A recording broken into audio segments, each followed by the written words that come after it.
চ' আজি আহিলোঁ ৰাতিপুৱা ঋতু ঘৰলৈ। ৰাতিপুৱালৈ ক'ত আছো এতিয়া? অসমত।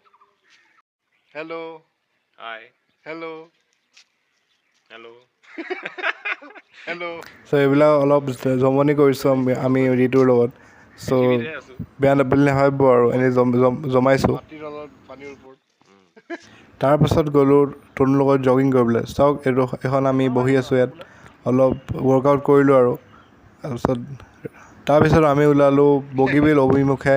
তাৰপিছত আকৌ অলপ ধেমাজিৰ ফালে গ'লোঁ, ধেমাজিৰ ফালে বগীবিল ব্ৰিজখন চালোঁ অলপ, বহুত মানে পিচফুল হয়। চাংঘৰ দেখিলোঁ অলপ, চাওক অলপ বেলেগ ধৰণৰ, মানে আমাৰ ডিব্ৰুগড় ছাইডৰ নিচিনা নহয়, অলপ বেলেগ পৰিৱেশটো। অলপমান গ'লোঁ আৰু ধেমাজি, গোটেই কুঁৱলী হৈ আছে।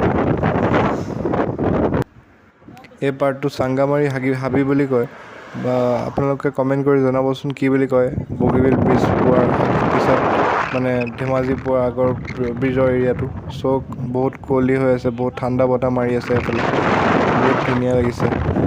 একদম গ্ৰীণ হৈ আছে। অনুভৱটো মানে শ্বেয়াৰ কৰিব পৰা নাই আপোনালোকৰ লগত। ধেমাজি ছাইডৰ বগীবিল ব্ৰিজখনত বহুত ভাল লাগিছে।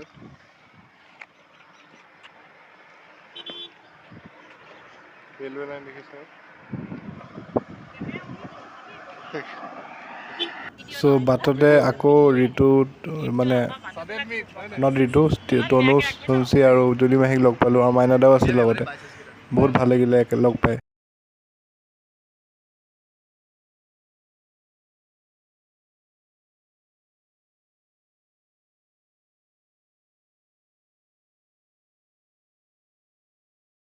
চ' আহি পেলাই আকৌ জ্ঞানদানী মন্দিৰত খেলিব গৈছিলোঁ, দেন নমতা বিয়া খালোঁ, মজা লাগিলে। Thank U.